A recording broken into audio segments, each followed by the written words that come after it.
I almost accidentally got into the movie industry.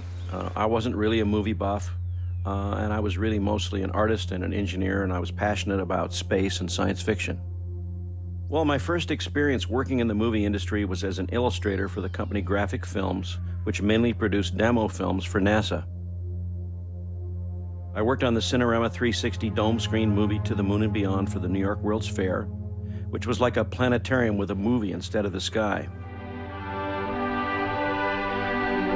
Each building is an experience just to see, filled with tributes to the nations, their arts, industry, and science.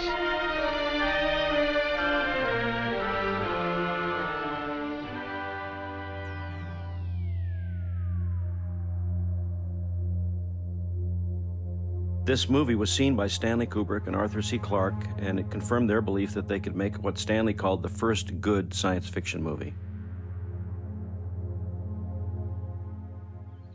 I had an amazing experience working for Stanley Kubrick because I had never made a movie before. I didn't know anything about directing.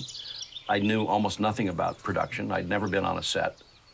And here I was, this young 23-year-old animator, and Stanley Kubrick is my mentor.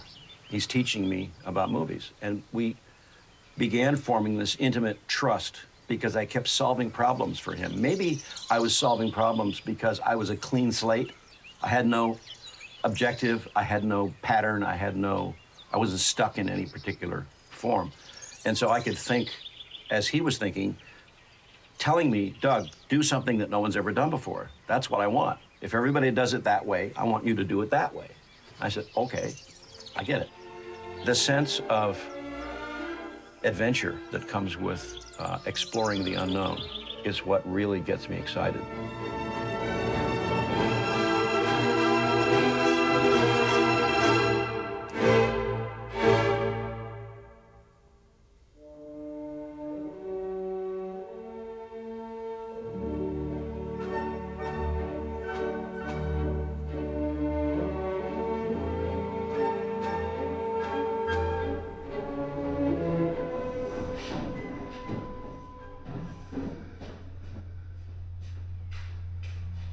My experience working with Stanley Kubrick was incredibly powerfully influential on my whole idea about what a movie could be.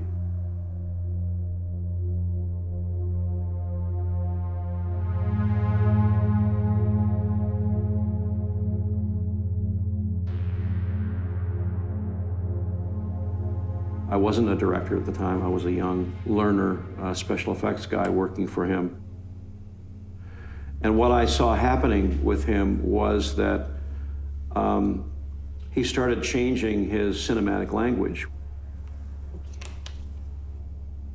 The Stargate sequence in 2001 completely transformed my opinion of movies and my career and my future because I felt it opened up a completely new territory of what a movie could be.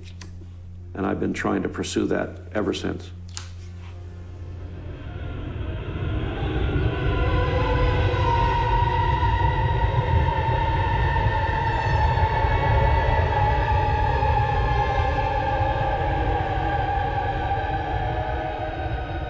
Well, this is a frame clip of the Stargate sequence. It was very important to the movie and very important to me and very important to Stanley Kubrick.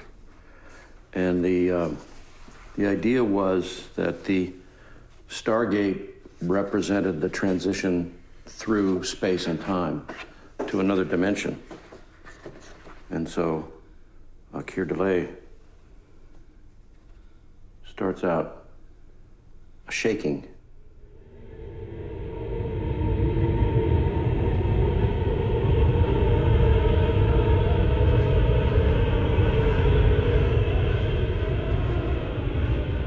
Stanley Kubrick and Jeffrey Unsworth worked out a way to ramp the exposure and the frame rate during the shot so that during this shot, the movie goes from 24 frames a second to maybe 1 frame every 5 seconds. And so that as Keir Delay starts to shake, he becomes increasingly blurred. And so there's the component of time entering the shot. which was blur, and you get, this kind of thing, which becomes abstract. So the whole idea of the transition in the Stargate was from a literal reality to a kind of abstraction.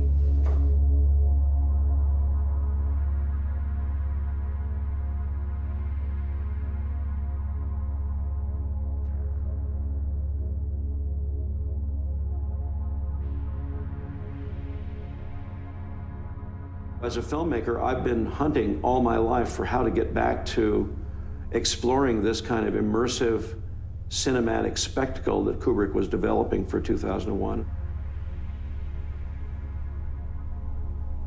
And I realized that conventional cinema of establishing shots, close-ups, over the shoulders, inserts, and normal storytelling was actually the easiest part of making movies.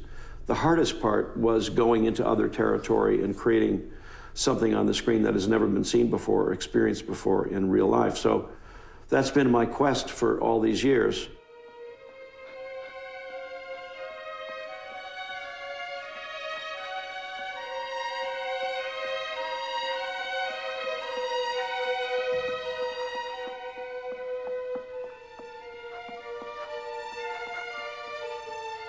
After making 2001, which is a film that it totally changed my life, and I was very proud of the work in 2001, but I felt that the nature of 2001 was very cold and very mechanistic. I wanted to make this very low-budget movie, but I wanted Silent Running to be much more humanistic and much warmer and actually sweet at moments.